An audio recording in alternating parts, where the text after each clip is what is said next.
So I want to know what you thought of Dragon Ball Legends 6th anniversary. So I put up a community tab post asking for your overall thoughts. So without further delay, let's jump straight in. But before we do jump straight in, make sure that you hit that thumbs up and subscribe if you are new, and we can keep doing interactive stuff like this, which I really enjoy. But now let's jump in with the first comment, which says, I love the 6th anniversary, 10 out of 10. And you know, it's hard to disagree with that.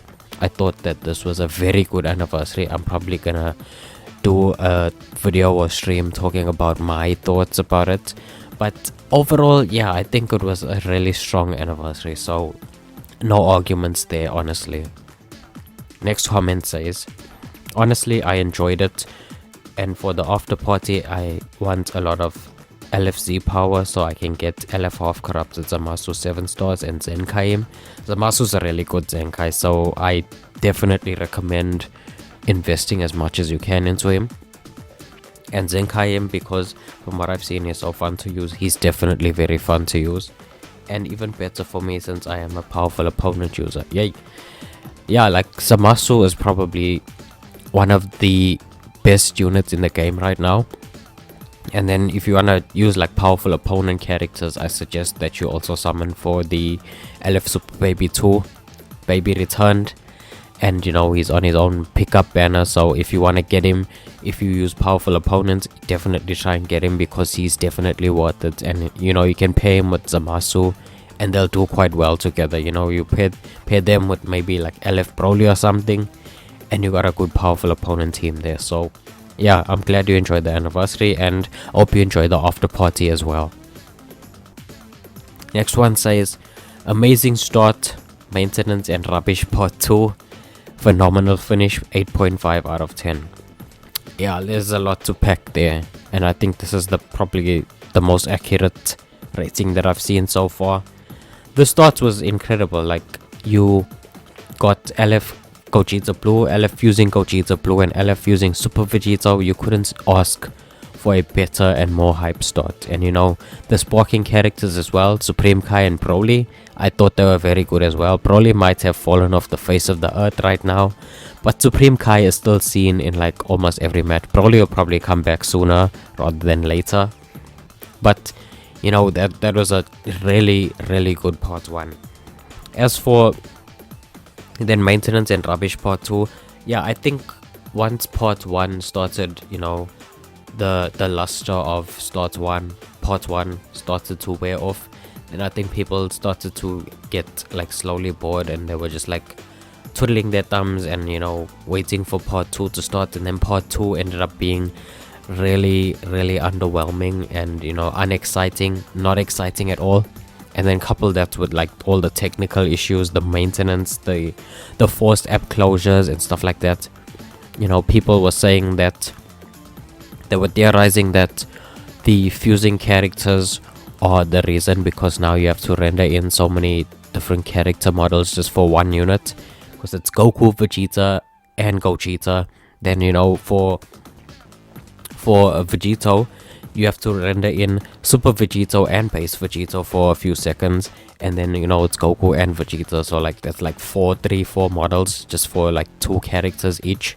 You know, it's ridiculous. And you know, there's a lot of players playing during the celebration, so that's also a factor as well. You know, the servers are overloaded, but I feel like they should have, you know, prepared. They should have taken some precautionary measures for this, because how could you not see this coming, you know?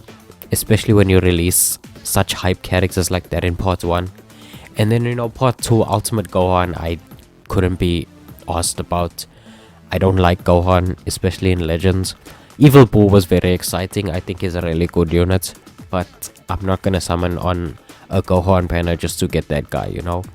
Then as for God Goku, I feel really bad, because I don't hate God Goku. I think I'm indifferent to him, but there's a lot of people who wanted Super Saiyan God Goku in the game, and unfortunately, you know, he was very underwhelming. He didn't perform up to the level that I think his fans hoped he would, and you know, he's completely overshadowed by Gohan in terms of how powerful he is. You know, he might have had better animations than Gohan, but Gohan had the better kit and stuff like that. It was just insane, like night and day.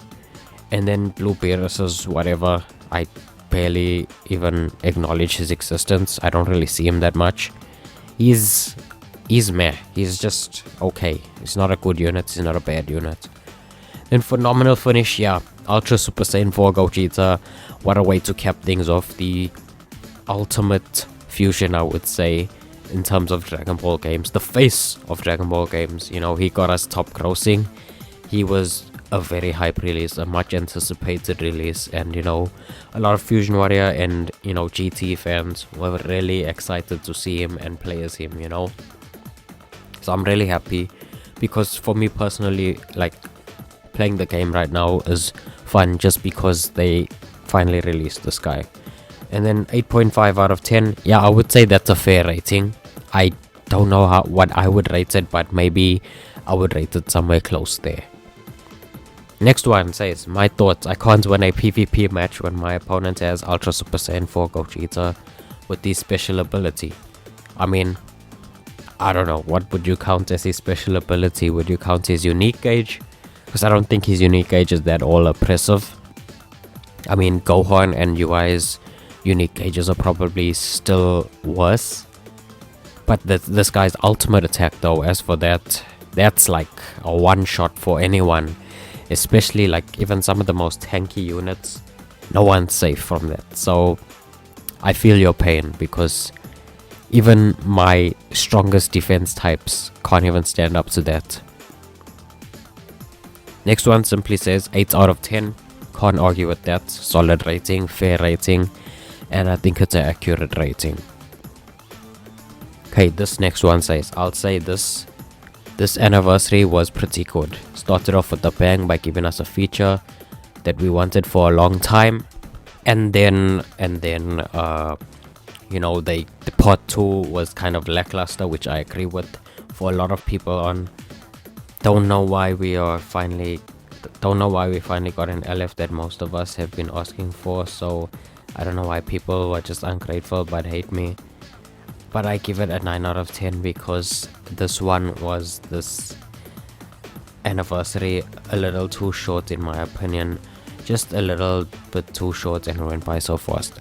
Now, I don't think that people are being ungrateful for, God Goku, because they were asking for him for a while. I think the problem is more so the fact that he doesn't perform well. Like, for an anniversary LF, he was absolutely given the short end of the stick, and I don't know why. They should have made him a different color for starters, and also the fact that he was overshadowed in like his own reveal by Gohan and stuff, who was clearly leagues above him. That's the problem there, and then I don't think it was too short either. If anything, I think these celebrations are a bit too long. They drag them out a bit, and you get fatigued, and you you just sit around waiting for what's next instead of playing the game, enjoying the festivities and stuff like that. But maybe that's just me. But if it is too short for you, then I can agree. I can see that. Yeah, 9 out of 10 I think is a fair rating as well. I'm glad you enjoyed it though. But yeah. Then they follow up and say, I'd like to admit that the anniversary story, like this anniversary story, was just peak. It was absolute fire, the best anniversary story. Yeah, I really enjoyed the story actually. I never expected them to do something like that, where it's Vegito and Gogeta versus everyone. That was like super cool. I don't know how they can top this. They can top this next year, or ever, if they ever do. Then next one from random name says, this anime was really nice. We got great units, and the only unit that they fumbled with is God Goku, because they released him amongst broken units. Yeah, I think that's an accurate way of looking at it. They also gave us free-to-players a lot of love by giving thousands of free CC, new Giblet, buffed Ultra Omega Shenron, and the banners we got with the tickets we got just by playing the game. I had fun in Dragon Ball Legends. Oh god, help me. That's funny. Yeah, they gave a lot of free stuff, And you know, the free characters that they gave as well were like also really good. I'm a big fan of, you know, the Android 18. Giblet is really good as well. Ultra Omega Shenron, I think they did a phenomenal job with his platinum equipment, the first of its kind. And I'm excited to see what they do with future equipment like that. And the banners were like, most of them were like really fun, really good banners. Maybe Super Saiyan 4 Gogeta's was a bit bad, but that's how all Ultra banners are by the end of the day. And you know, they gave us a lot of free tickets and stuff. And I did have a lot of fun because I did like a whole thing where it took me like almost 2 hours just spending all my tickets because I saved them all for the end of the anniversary. Yeah, it was really fun. And they follow up to say, to put it like this, playing DBL free to play is usually like a toxic relationship. When it's fun, it's rare, and YouTubers that play it for a living are like the parents that are supportive of it but don't really know what it's like. I mean, I don't necessarily agree with that, because like I'm assuming that most of them started off as free to play and then, you know, they just snowballed into buying CC and stuff like that. But they spend a lot of money. Like CC is not cheap, especially from where I'm from. That's why I'm free to play. Like I only bought like the mission plan and stuff like that. I never bought like anything else. I just bought that just because I wanted to pull Ultra Super Saiyan 4 Gogeta. I don't see myself, you know, getting more CC again for the foreseeable future. But yeah, I'm glad I got Gogeta. And you know, let's move on to the next comment, which says, I haven't pulled Ultra Super Saiyan 4 Gogeta. This has been a horrible anniversary for me. I pulled the Part 1 unit and got Goku. I mean, that's not a horrible anniversary. I mean, if you pulled the Part 1 characters, those are really good characters. And you know, God Goku, he's not entirely useless. He is underwhelming, but I wouldn't say like he's, you know, 0 out of 10 or something like that. He's probably like a 6 out of 10, you know. And then we ended off with this saying, no, the only unit they fumbled is Gohan existing. I do admit God Goku needs a bit of a buff, but other than that, everything was perfect. So I agree with Gohan should have not existed, but as far as God Goku needing a bit of a buff, he needs so much more than a bit. But yeah, those were your 6th anniversary thoughts. Let me know what you guys think in the comments if you missed out, and you know, be sure to like, share and subscribe. Peace. I'll see you in the next one.